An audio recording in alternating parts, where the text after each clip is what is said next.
सतकुंभा तीर्थ धाम राय क्षेत्र के विधायक मोहनलाल बड़ोली जी आज सतकुंभा उत्सव केंद्र पहुंचे हैं। शेठपाल छोकर जी इनका स्वागत कर रहे हैं। ये अलग अलग क्षेत्रों से आए हुए ब्रह्मपाल जी, जनेश्वर जी और ये महिपाल गौतम जी बिलंदपुर के सरपंच स्वागत के लिए सुरेंद्र जी पांडु पिंडारा से जो आकर के यहाँ पर स्वागत कर रहे हैं।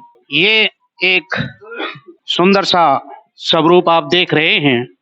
स्क्रीन के ऊपर धर्म के प्रति समर्पित एक व्यक्तित्व मोहनलाल बड़ोली अपने जिन्होंने सेवा की। ये जो आप रुद्र महायज्ञ जहाँ पर हो रहा है, इस स्थान को सुंदर सा एक स्वरूप देने के लिए इस कौशिक परिवार ने, जो बड़ोली गांव से हैं मोहनलाल जी, इन्होंने ये सेवा करी और इस यज्ञशाला को तैयार करवाया। आचार्यों के द्वारा मंत्र उच्चारण के साथ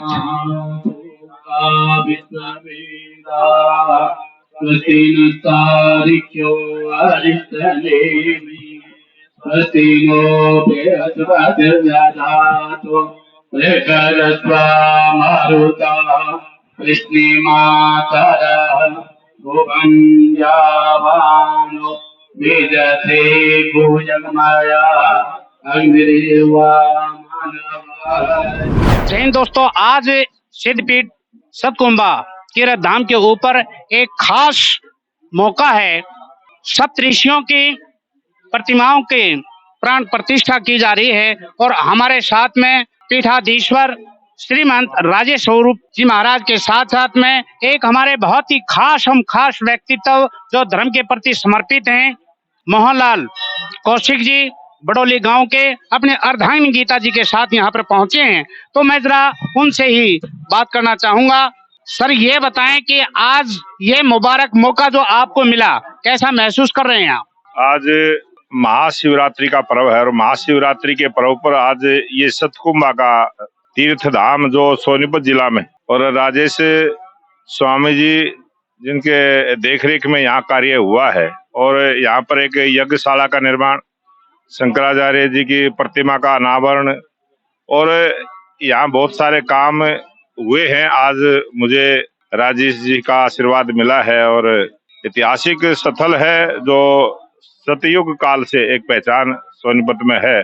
आज यहाँ पर ये यज्ञशाला में और अनावरण करके बड़ी खुशी हुई है और आज महाशिवरात्रि का पर्व है और ये हमारे सनातन धर्म में आज सब बड़ी खुशी से मना रहे हैं। इस ऐसे शुभ अवसर पर जो सतकुंभा धाम में आने का अवसर मिला है, मैं पूरे देश और प्रदेश की जनता का धन्यवाद करता हूँ।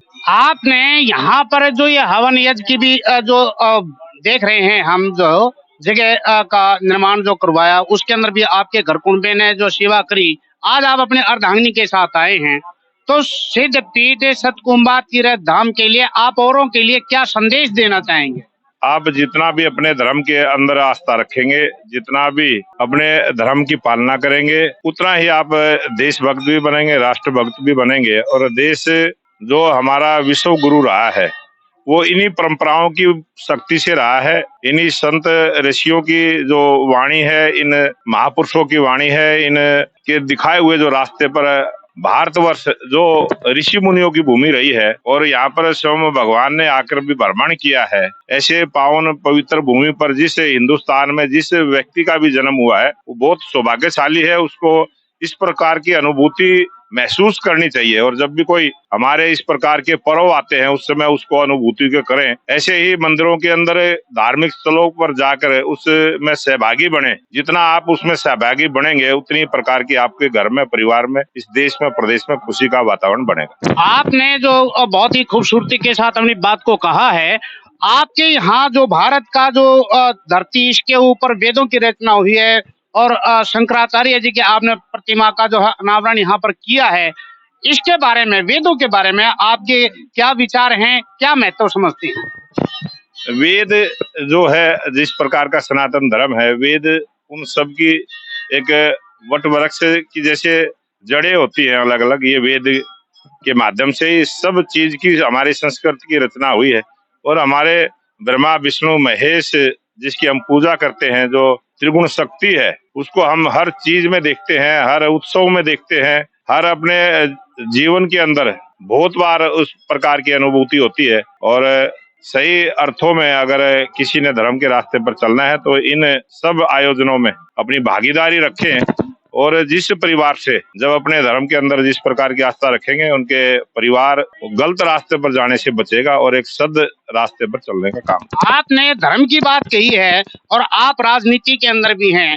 धर्म और राजनीति को आप किस प्रकार से देखते? धर्म के रास्ते पर चलते हुए राजनीति करेंगे तो वो सही रास्ता है। सही रास्ते पर चलना होगा तो। और धर्म कोई एक जगह नहीं होता, हर स्थान पर धर्म की व्याख्या बदलती रहती है। धर्म का इतना विराट स्वरूप है, जिस प्रकार से भगवान श्री कृष्ण ने गीता का उपदेश कुरुक्षेत्र की पावन पवित्र भूमि पर दिया था और उसके 18 अध्याय हैं, उसमें जब पढ़ते हैं तो धर्म का अलग अलग से उसमें विचार दिया गया है। और धर्म की बहुत विशाल व्याख्या है, बहुत बड़ी व्याख्या है। और सही अर्थों में तो जब भी कोई भी काम आदमी करे, उस कार्य के प्रति जो उसका धर्म बनता है, उस पर सच्ची निष्ठा से अगर करेगा तो वही सच्चा धर्म है। आप युवाओं में अपना पंक्तियों का चलते चलते एक कोई संदेश खास जो देना चाहें, क्योंकि आप धर्म के ऊपर खड़े हुए हैं, एक संदेश वाहक के रूप में आप क्या कहना चाहेंगे? आह्वान करूंगा कि जो हमारी संस्कृति है, हमारी जो विरासत हमें मिली है, जो संस्कार हमें मिला है, जो हमारे डीएनए में है, इस भारत भूमि को जिस प्रकार से हम माँ मानते हैं,